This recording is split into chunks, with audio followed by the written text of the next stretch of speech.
Hello and welcome to the latest episode of Material Matters with Grant Gibson. I've done more than 100 shows now. However, for listeners who might be new to all this, the idea is that I speak to a designer, maker, artist, architect, or in this case, writer, about a material or technique with which they're intrinsically linked, and discover how it changed their lives and careers.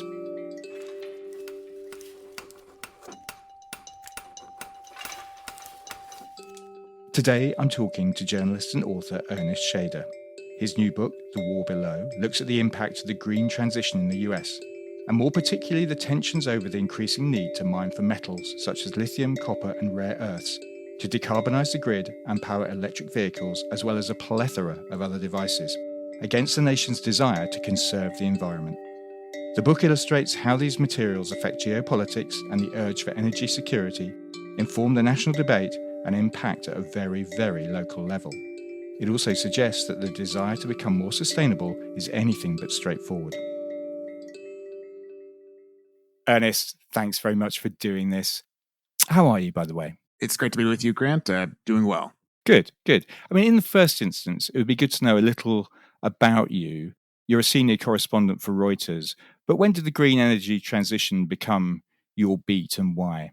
Sure. So I've been at Reuters about 15 years, and at first few years of that, I spent a lot of time writing about the U.S. shale oil revolution, which really revolutionized how crude oil and natural gas are produced across the country, and spent a chunk of time actually living in North Dakota writing about the Bakken shale boom and how that was revolutionizing the state's economy there and really the entire world. Most of the oil, a good chunk of the oil in North Dakota, the production there was more than even some OPEC countries. So you got to see certainly the power that the state had there. But I became very curious about 6 or 7 years ago about the energy transition, which was sort of much more nascent than much less developed than it is now. And I began to get curious about, okay, where are we going to get the building blocks for electric vehicles, for cell phones, and for other electronics that we are increasingly using every single day. And so after about 6 or 7 years writing about oil, I decided to jump into this energy transition beat and to really dive into these materials that were going to be needed. I mean, the lithium industry, for instance, has been a niche industry for many, many, many years. And we've just seen this gargantuan growth in the past 3 or 4 years in terms of supply and demand. And so it brings up inherent questions about where are we going to get these building blocks? And those are some of the main themes and questions that I dive into in my day job at Reuters. And it's been a fun and exciting ride. Yeah, I mean, the book starts on Earth Day 2016 with the signing ceremony of the Paris Climate Accords. The then president, Barack Obama, was quoted as saying that if we follow through on the commitments this agreement embodies, history will judge it as a turning point for the planet. So we're 8 years on now. Are we following through, in your view? Well, there's fits and starts, right? I mean, the Paris Climate Accord certainly set very aggressive goals on global temperatures and sort of stemming the rise of them. In order to do that, we're going to need to use fewer fossil fuel powered devices and more devices powered with renewable energy, including electric vehicles, but as well as a lot of other devices that we use every single day. And so I would say the jury is still out as to whether or not those targets can be reached. But it's going to require gargantuan amounts of copper and lithium and nickel and other critical minerals to be mined and extracted. So therein sort of lies the paradox. You know, we're trying to move away from one extractive industry, fossil fuels, and in order to do that, it will require the extraction of other elements from the earth. And how we mine and where we mine are important questions that we're not really having right now, or important debates that we're not really having right now. And I would argue, and I do argue, that we need to be having those discussions more prominently. Yeah. I mean, you're quite interesting about the reaction of the private sector when Donald Trump moved to take the US out of the Accords. The automotive industry worked harder to prove they cared about the environment. It was an interesting development, right? I mean, you had a president come into the White House in Washington that was very focused on the fossil fuel industry and did not care that much about the Paris Climate Accords, actually took the country out of them. Meanwhile, you had a lot of private industry wanting to show that they did not agree with that. And so a lot of them were tripping over themselves, really, to share their green ESG bona fides, not only with their customers, but their investors and other stakeholders. And certainly you've seen companies in the transportation space wanting to make people know that they sort of care about how a lot of their building blocks are procured. And I would say, Grant, this is also much more than just transportation. So many devices that we use nowadays are powered by batteries that were perhaps powered by two-stroke engines or other fossil fuel power devices in the past. And so things are growing increasingly more electronic. I mean, just think about how we're talking right now. We're talking through wiring and cameras that are connected over a great distance. And there's a lot of copper that goes into that, just to name one critical mineral. We will talk about copper. I mean, as you point out, the war below is about mining for the materials we'll need to decarbonise the grid and run EVs, smartphones, loads of other devices. It focuses, not exclusively, but mainly on lithium. Can we talk about that material? Sure. What is it and why is it useful? Yeah, so lithium is a metal. It's the lightest metal on the periodic table of elements, and it's really, really good at holding a charge. And so because it's really light, that's why putting it into a battery is ideal. Nobody wants sort of a clunky, heavy battery because then it's not ideal to move around. And you can think about a car, for instance. Cars obviously move. So, having a big, heavy battery is not ideal. You're basically just going to be using a lot of the power in the battery just to move that heavy vehicle. And so that's what makes lithium so appealing for the lithium ion battery. So lithium is that anchor metal there for that. That's also when we think about personal electronic devices, like remember the Walkman in the 1990s, the Sony Walkman, it sort of revolutionized how we listen to music because it was transportable. You're not having a giant boombox on your shoulder with a giant battery, or you're not sort of tethered to a cord in the wall. You can walk around with this device. And that was because of a lithium ion battery inside of that. Obviously, cell phones, laptops, other personal electronics that are sort of now ubiquitous wherever we go, having the lithium ion battery in there makes them transportable in a way that things just weren't 30, 40, 50 years ago. So that's why lithium has been such an in-demand metal and continues to grow in demand because not only in the transportation industry, but also across really our entire global consumer economy, people are looking for more connectivity and more transportability for their everyday devices. Yeah, it's interesting because it's a mood stabilizer, isn't it? It's used for, or has been used for people with depression. Yes, yeah, it has been used as a pharmacologic for many, many, many years. It's also been used in greases for like military tanks. So that's always been sort of niche applications for it. But yes, I mean, it has been prescribed by psychiatrists for folks with dealing with mental health issues. But that's been sort of a niche use for many years. And it was also used to help build the hydrogen bomb, right? Yes, it was. A specialized type of it was used there as well. And these examples that we're talking about, I mean, I think that underscores that for a long time, this had been the metal that was the purview of small pockets of the economy. And so you had some companies that would develop projects for the industry that had very small volumes produced every single year. So, when you think about its use in psychiatry, or its use in the hydrogen bomb, or its use in greases. I mean, these are all sort of very specific niche areas. But now where we are today in 2024, you've got widespread adoption of electric vehicles increasing. You've got people wanting cell phones and other electronic devices every day, all built with lithium. So you can just sort of see the sheer explosion in the demand for it. Grant, when I started covering this industry about 5 or 6 years ago, I would go to a lithium conference every year put on by a consultancy.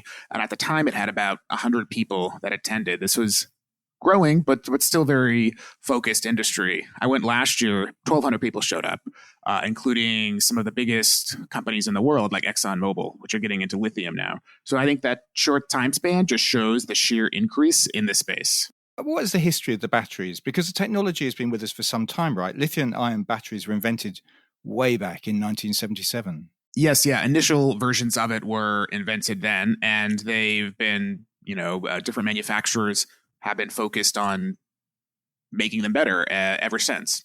And so you have different chemistries, different battery chemistries, not to get too wonky, but, some tend to be nickel heavy, some tend to be iron heavy, some have cobalt, some don't have cobalt, et cetera, et cetera. We could sort of talk for hours about the nerdiness of it, but there are different variations of lithium ion batteries, and different scientists and others have created and perfected different types. And so, for instance, in the auto sector, some manufacturers might prefer one chemistry over another because of range or weather or other factors. And so there are different types of lithium ion batteries that use different metals, but they all use lithium. They all use lithium. And what else do they use? There's copper in there. Yeah, there's copper wiring, cobalt, depending on the design. You could have nickel, depending on the design.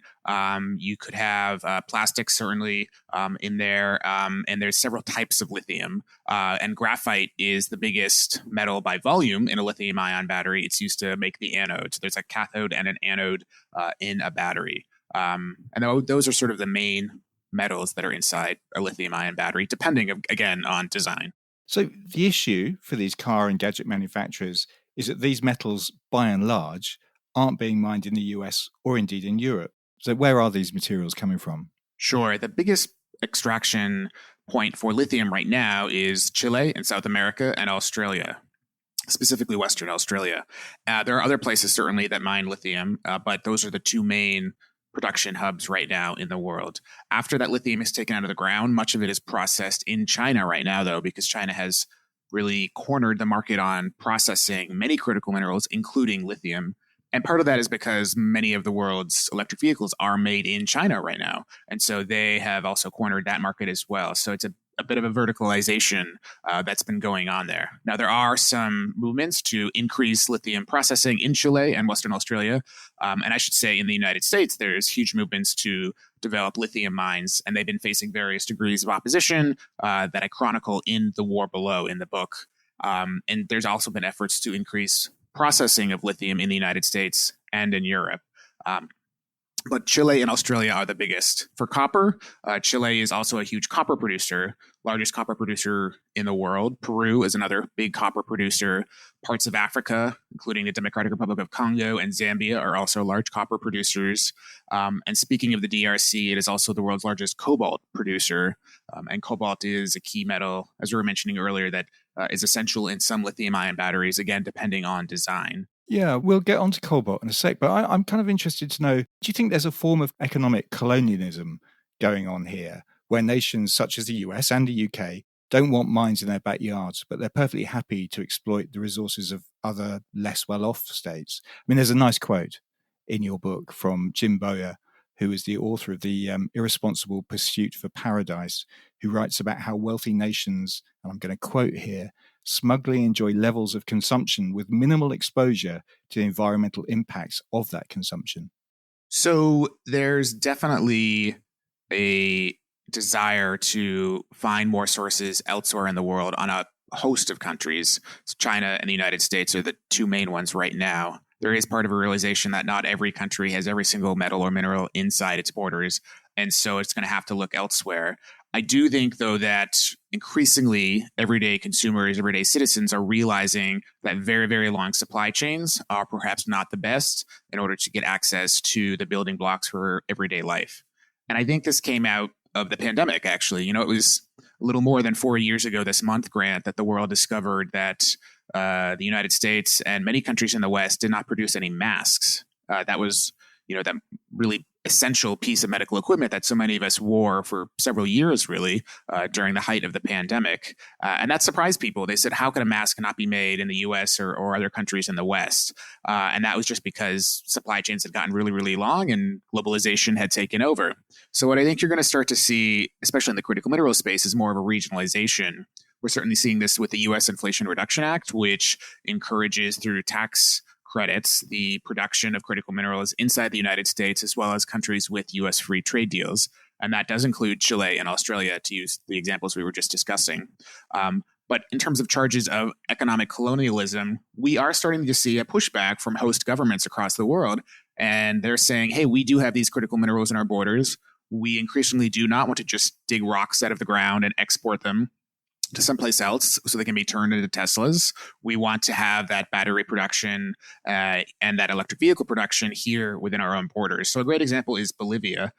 One chapter of the book, I actually go to Bolivia and chronicle how the country and its leadership is trying to develop the lithium that is under their feet. Now, Bolivia has the world's largest lithium resource, which is a bit of a technical geological jargon, but it essentially means that geologists estimate that they've got more lithium there than any place else on the planet.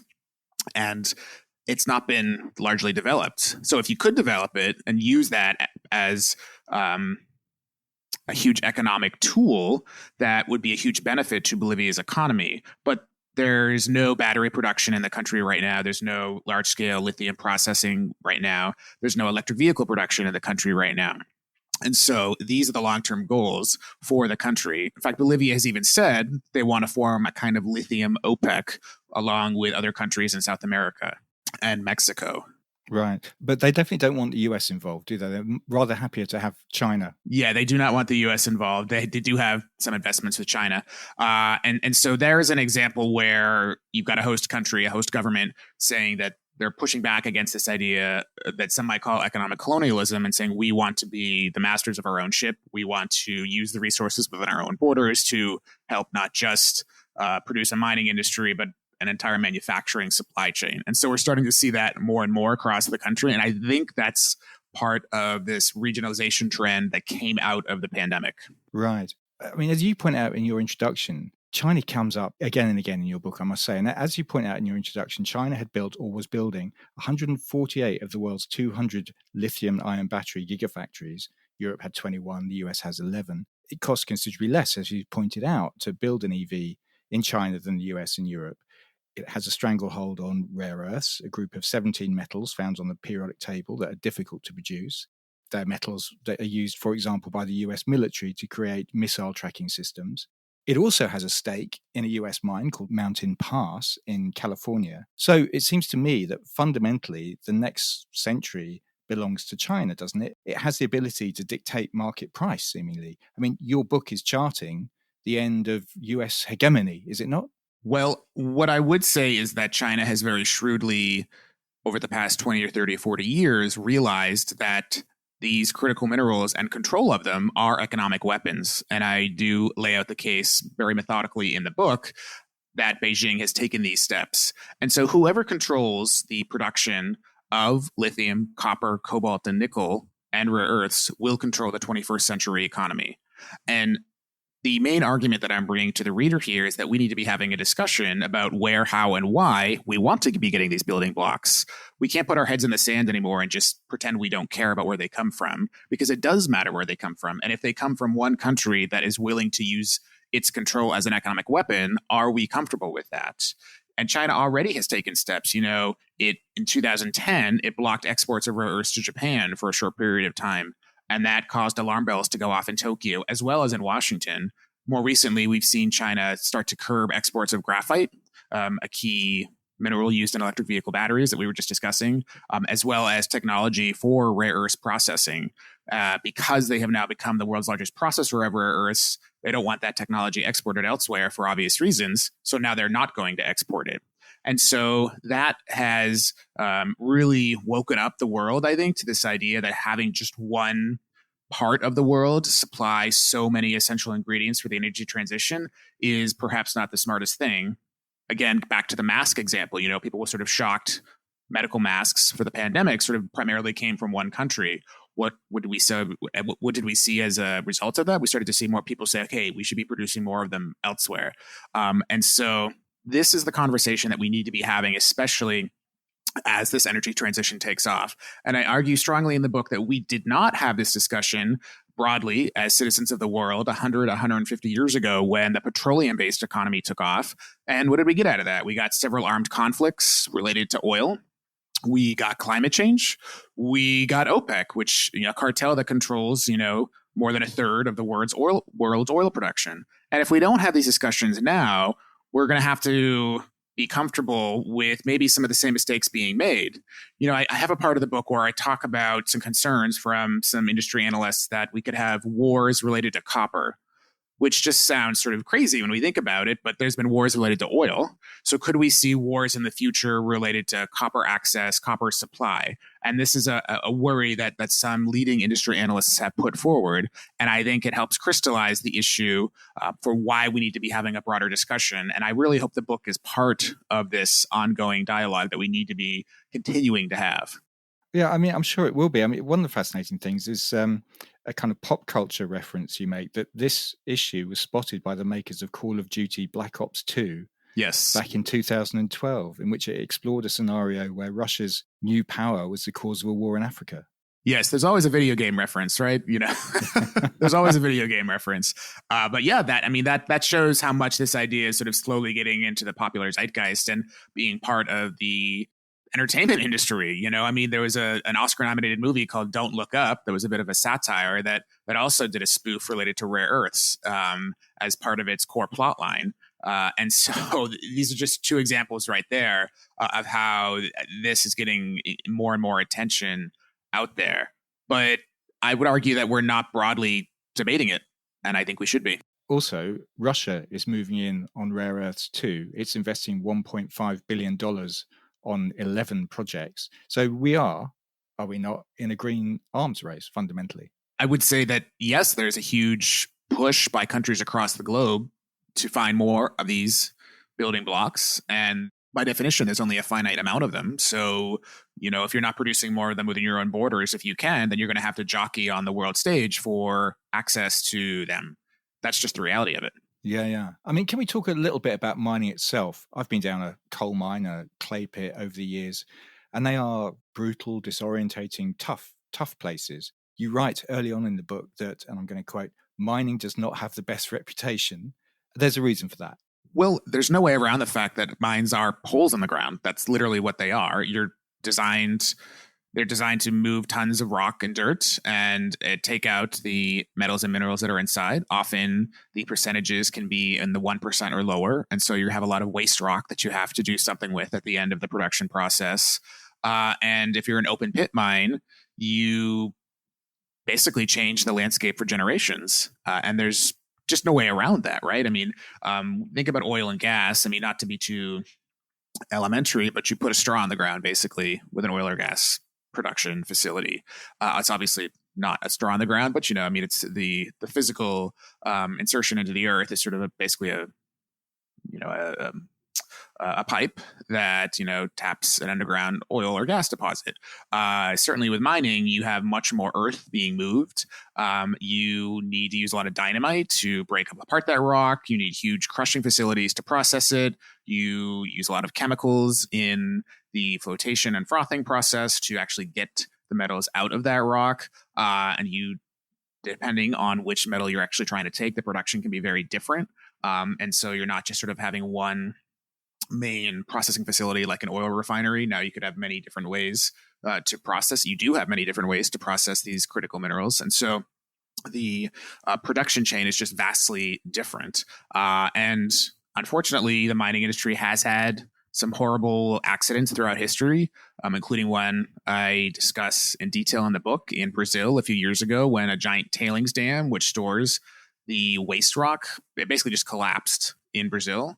And more than 300 people died while they were just eating lunch at the mess hall of the mine. And this is an accident that could have been prevented. This tailings dam had been known for years to have some safety issues, but the owner here, a major mining company known as Vale, did not address them sufficiently. And so you've got this huge accident that happened as a result. And so the more we have these accidents, the more it causes concern by some people around the operations of mine, especially near their homes for obvious reasons.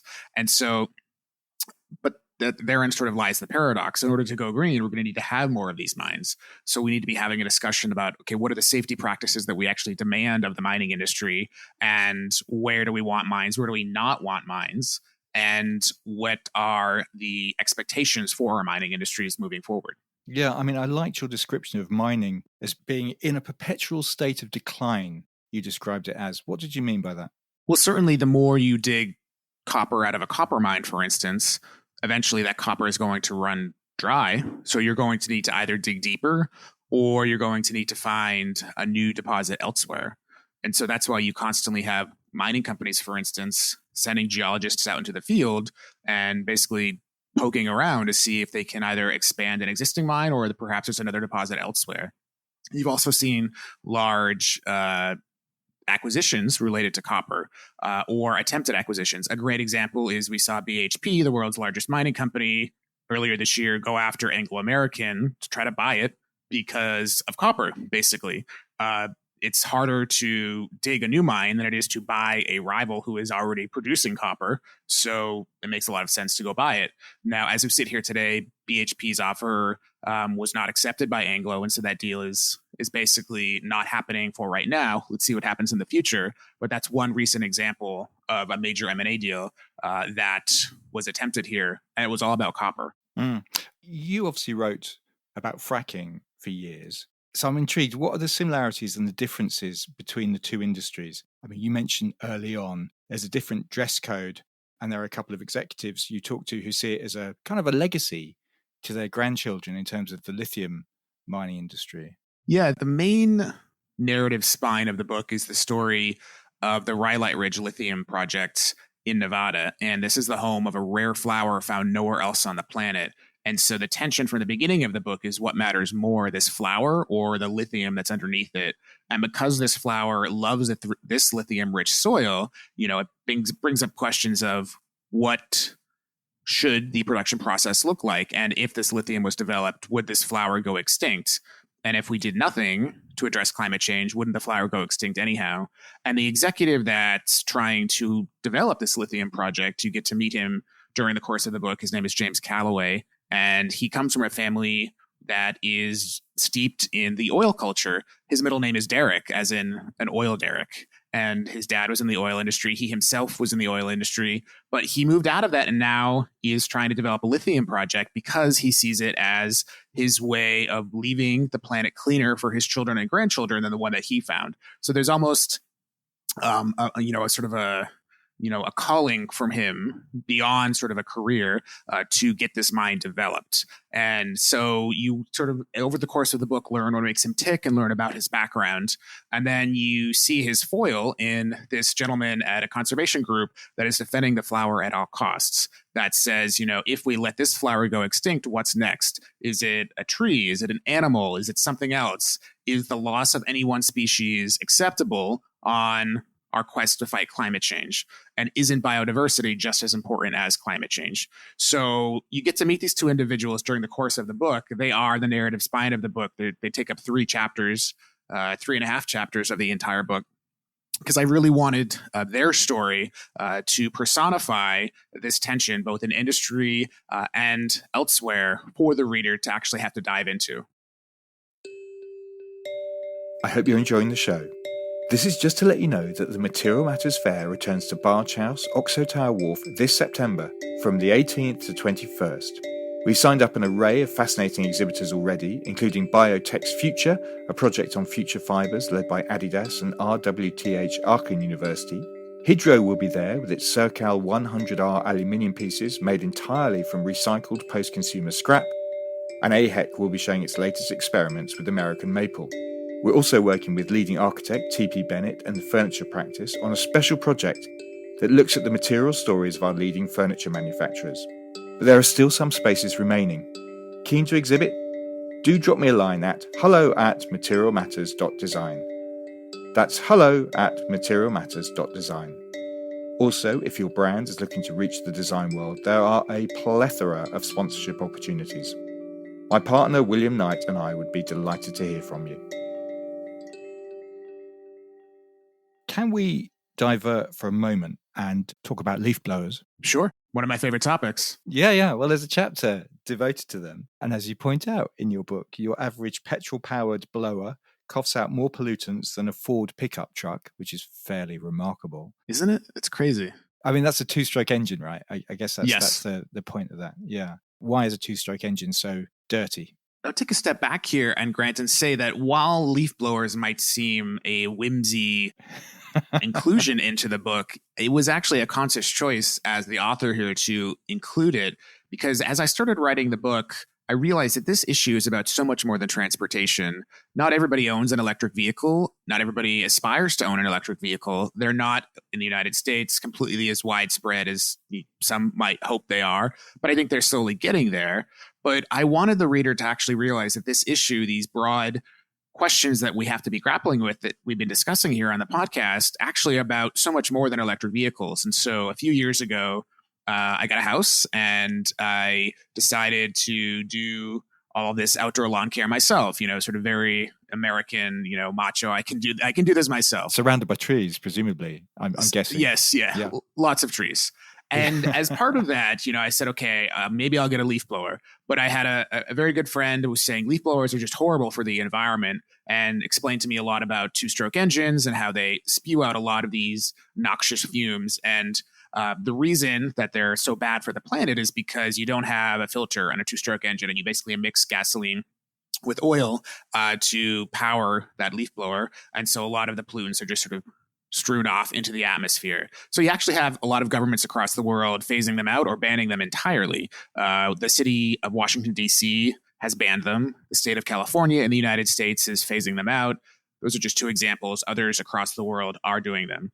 So the answer to this problem, many are saying, is go electric. Get an electric leaf blower. And so I did. I got an electric leaf blower, and it works great. It doesn't have any emissions, which is ideal. I can charge it and then use it when I need it. But the question, especially as I was writing this book, became, okay, well, where did the metals come from inside that leaf blower? And was the production of them better for the environment than if I had gotten a two-stroke engine leaf blower? And I got to tell you, Grant, I have a lot of resources at my disposal, especially given my day job. And I spent a lot of time trying to figure out, where did the lithium in this leaf blower come from? What about the copper? What about the cobalt and the nickel? Let me guess, they wouldn't tell you. Couldn't figure it out. And I did call the manufacturer. They said they'd get back to me. They never got back to me. I called multiple times. And I did try to go down the provenance of this battery. I found out where the battery was made. It was made in Malaysia, but that was about as far down the supply chain as I could go. And so that's just my leaf blower. And so if we're saying inherently that going electric is better for the environment, I think we need to have greater transparency around where we get the building blocks for these devices. And that example for me really crystallized the broader theme of the book and why I thought it was so important to include this there, so that the reader is thinking through that this is about so much more than just a car. This is about so much more even than a leaf blower. What about the lithium in your cell phone? Like, where did that come from? Your laptop, et cetera, et cetera, et cetera. And so increasingly, as more of our lives go electric, we have to be thinking through these sourcing questions. So there's not much transparency, is what we've discovered. Yes. And there are issues around that. We've talked a little bit about Congo, where 15 of the 19 cobalt mines there are owned by China. And we've discussed this on the podcast before, actually. But there are substandard practices occurring. You write about the amateur miners there. What are they? Sometimes, unfortunately, you can have children as young as 6 or 7 be part of the production process of cobalt in the Democratic Republic of Congo. And these are what's known as artisanal miners or amateur miners. And essentially, people that are not paid miners, that do not work for a mining company, everyday citizens, would either break onto a mine site or just sort of dig around a mine site in the hopes of getting cobalt-rich ore that they can sell to a third party that will then sell it to a processor. And so this obviously has a monetary value, and they receive an amount for digging that rock out of the ground and bringing it to maybe a truck or some other piece of equipment where it's then sort of sold into the production process. It's not safe at all. You can just think about taking a pickaxe and shovel, if you're a small child or even an adult without safety training or safety equipment, and that obviously can cause accidents. And so sometimes you've got people that, get broken arms or broken legs or lose an arm or lose a leg or sadly in some cases die. And it's nearly impossible to track the provenance of this cobalt in this example when it's put into a processing facility and sort of then sent into the global supply chain. And so you've got huge brands that are increasingly worried about this, Microsoft and others, because what they don't want to be doing is encouraging essentially child labor in some parts of the world. And so how do we address this? Increasing safety standards, certainly raising the attention of this issue is extremely important. I would point out sort of a book, not to divert from The War Below, but I would sort of encourage folks to check out Cobalt Red, which came out last year. Great book about the stickiness of this issue, was a finalist for the Pulitzer Prize, which was announced earlier this month. But that really dives into the stickiness of this question and how we can have children be part of the supply chain. And as I sit here today, Grant, we were just talking about the leaf blower, but I have no clue where the cobalt in my leaf blower engine came from. And so I don't know who took it out of the ground. I don't know if it came out of the Congo and how it made it into the global supply chain from there. And so we've got serious ESG issues as well on sourcing by not having more transparency. I mean, it is something that's cropped up in the past in this podcast. We talked to Bas van Abel of Fairphone about just this issue a little while ago. I mean, going back to the US for a moment, obviously not children, but are younger people going into the mining industry? The short answer is not really. It's just not a sexy industry. You know, it's not artificial intelligence. It's not tech. It's not finance. It's considered actually connected to fossil fuel extraction, which of course it's very different. And it's also, you know, not in the middle of an urban center. Mines are often in pretty rural, remote regions. You got to be away from friends or family. Very few mines are located near big cities. And so it's just not as appealing a career to folks as it had been 50, 60, 70 years ago. And in the United States especially, mining for a very long time has been associated with coal mining, which increasingly is anathema given the discussions around climate change abatement. And so you're having an entire generation of students go into university that are not thinking about mining engineering or metallurgy or related fields. And so that brings up the question, like, who is going to develop the mines of the future? Who's even going to operate them? And it's a huge issue that, especially in the United States, the mining industry is having to contend with. You know, I have a part of the book that looks at this major copper company in the United States. Freeport-McMoRan operates several mines across Arizona and New Mexico.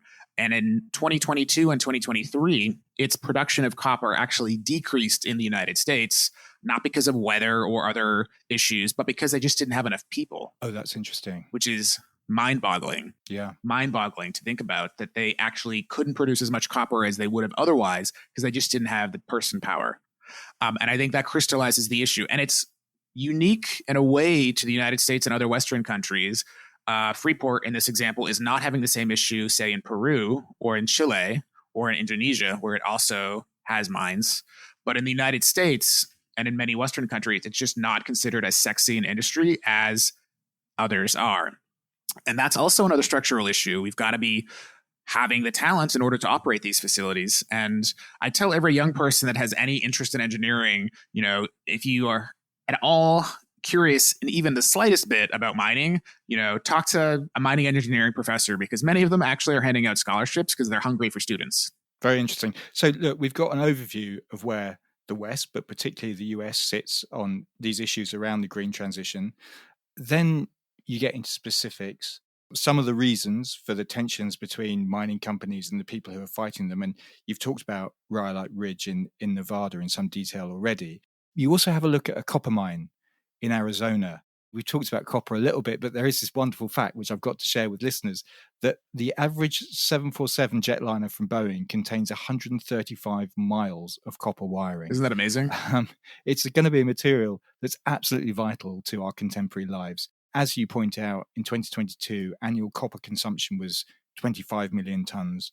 By 2050, it's projected to be double that at 53 million tons. But here in Arizona, there are objections from the indigenous people. The proposed mine is on a sacred site for the San Carlos Apache. Yes, the second chapter of the book, one of the longest chapters of the book, actually dives into Rio Tinto and BHP's attempt to build this massive copper mine about an hour east of Phoenix, the state capital in Arizona. This would be an underground mine, and it's one of the largest deposits in North America and indeed the world. And Rio Tinto and BHP have many mines across the world. They're two of the world's largest mining companies. The tension right from the very beginning, though, is that to extract this copper would cause a giant crater that would be more than 2 miles wide and 1,000 feet deep. And it would essentially, over time, swallow this sacred site on the surface that many of the San Carlos Apache people have worshipped at for a very, very long time. Now, this is a site that's currently owned by the U.S. federal government, and the U.S. federal government, due to a series of complex steps that we explore in the book, actually decided to swap land with the two mining companies in order to get access to that. This was actually a decision made by President Obama when he was in office many, many years ago. So this case has been dragging on for a while. And so the tension, as with sort of the flour and the lithium, there's a tension here as well that I'm bringing to the reader and say, okay, well, what matters more? Does the copper matter? Because we're going to need a lot of copper, as the Boeing example you just shared underscored. Or does the religious and cultural rights of this indigenous community matter? And if we let this happen, well, what if they find a bunch of copper under St. Peter's Basilica, for instance, or under the Mormon Tabernacle in Utah, or another religious site? Why is it okay to let this move forward when we would not allow that for other religious sites? It's interesting because, as you point out, it's a subject that's even troubled Pope Francis. There was a conference about mining in the Vatican in 2019. Yes. Yeah. He's been very focused on the extractive industries and sort of encouraging better dialogue, especially with host communities, especially with indigenous communities. And so this chapter really is a way to sort of bring another stickiness of the energy transition forward to the reader. There is no such thing here as a free lunch. We've got to actually be getting our sleeves rolled up and sort of getting into the stickiness here and thinking through it. And Grant, I should say that I am at pains throughout the entire book not to share my personal opinion about whether this flower should be dug up or whether this indigenous holy site should be destroyed, or et cetera, because I purposely wanted the reader to have to actually grapple, her or himself, with the reality of the situation, to not be told what they thought. And because there's no clear-cut answers here, I mean, certainly we can say, I think in the example of the DRC, child labor, yes, full stop, horrible, should not be happening. Here we've got, though, in these two examples and in many others I share in the book, the stickiness here. It's sort of, you could sort of maybe see both sides. You could sort of see all sides. So where would you move forward here? And what do you demand of your policymakers? What do you want them to do? And so these are the issues that I really hope the reader grapples with. And that is part of the broader conversation, especially as this energy transition takes off, because we're only going to need more and more and more of these critical minerals. And obviously, by definition, there's only a finite amount of it on the planet Earth. No, you are a study of neutrality throughout. Completely impartial journalism. You should definitely join the BBC sometime soon.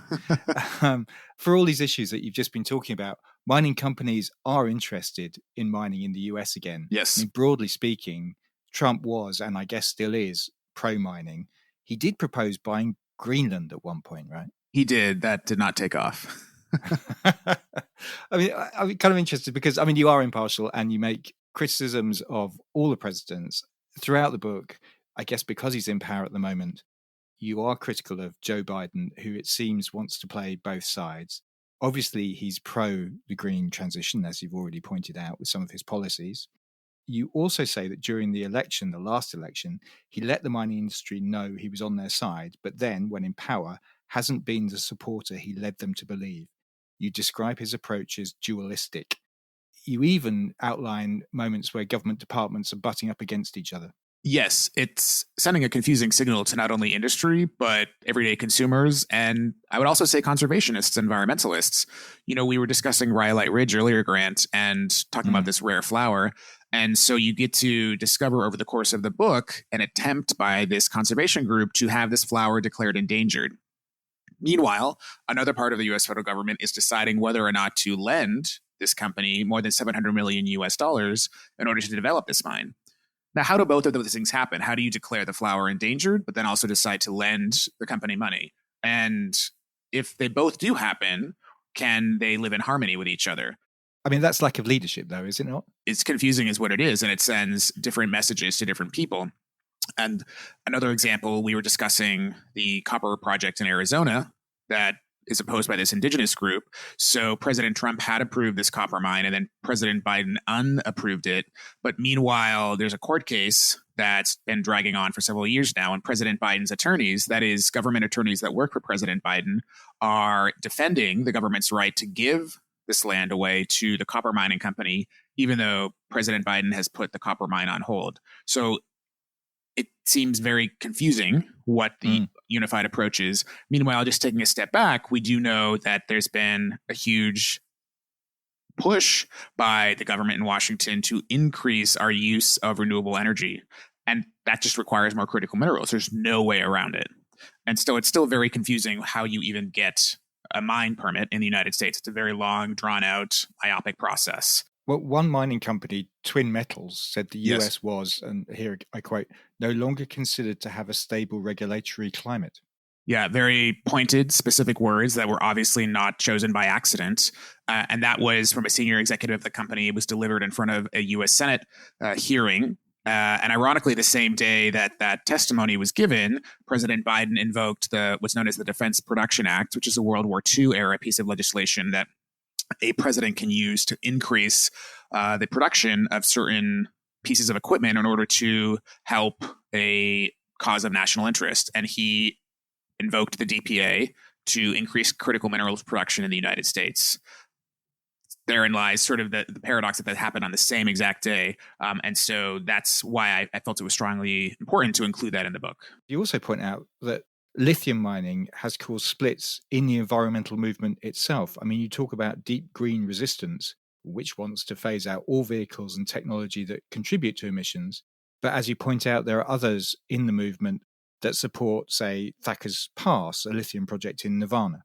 This was a project that was so intriguing for me because you got a group of people that says we should just not have an energy transition at all. We should just go back to an agrarian way of life. And they strongly oppose this project on the Nevada-Oregon border that would supply a huge chunk of lithium for the United States. And so I wanted to include this person and this organization's perspectives for many reasons, not the least of which is the idea of us not having technology at all, about just going back to life pre-electricity, actually is gaining steam in some quarters and is not as fringe as it once was. And where does recycling fit into our future, Ernest? The United Nations has estimated that of the 53.6 million tons of electronic waste generated globally in 2019, only 17.4% was collected for recycling. That has to change, obviously. Is lithium easy to recycle? Transport is an issue, I believe.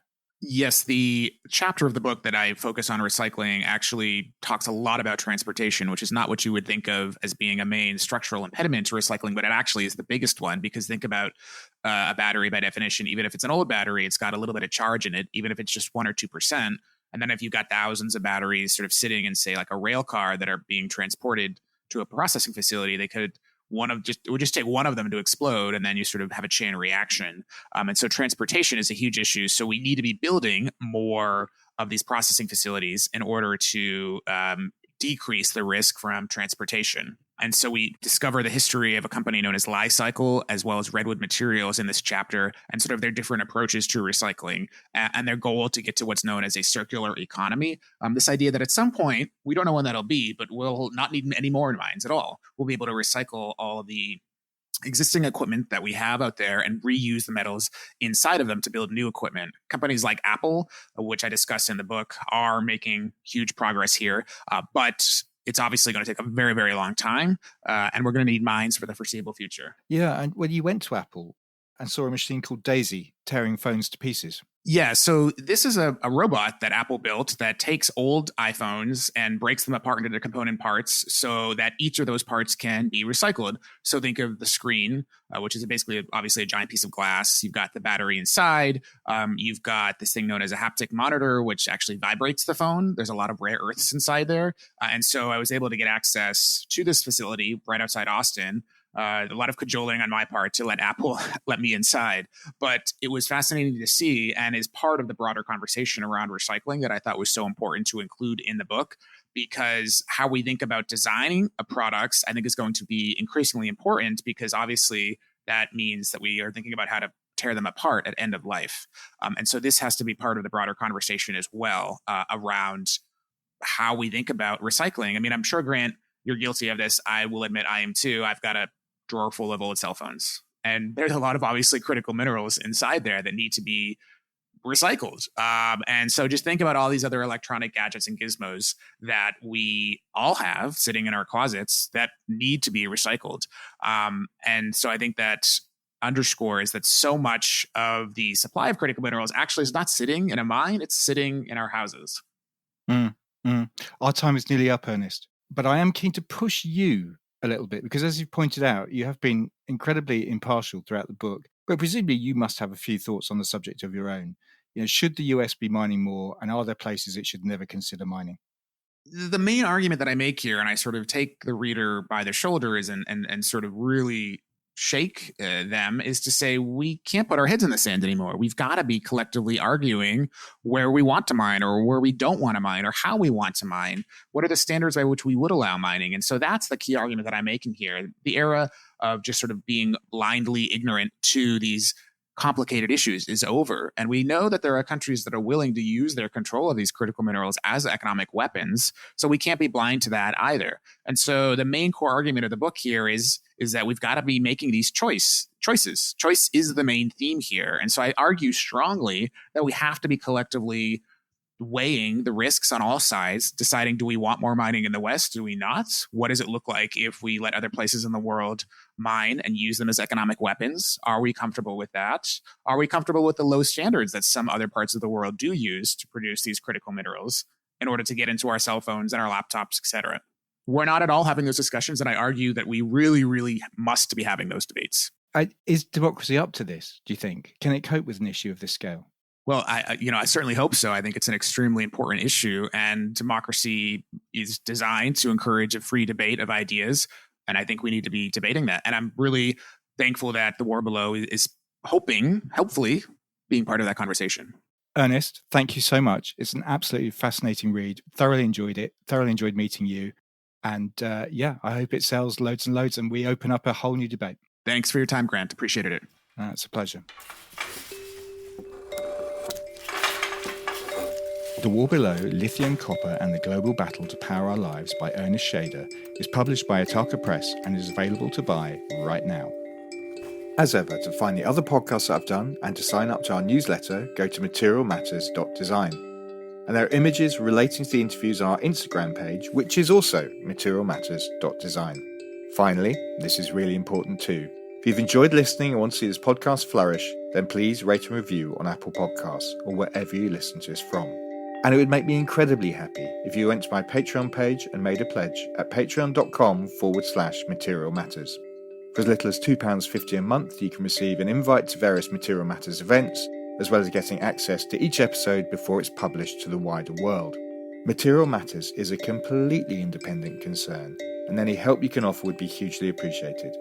Ultimately, you'll be helping to take the message of the importance of materials, skill, craft, and design to a whole new audience. So technically, that's the end of the series. I might try and do a summer bonus episode depending on how things go elsewhere in my professional life. If not, Material Matters returns at the back end of August. Thanks very much for listening.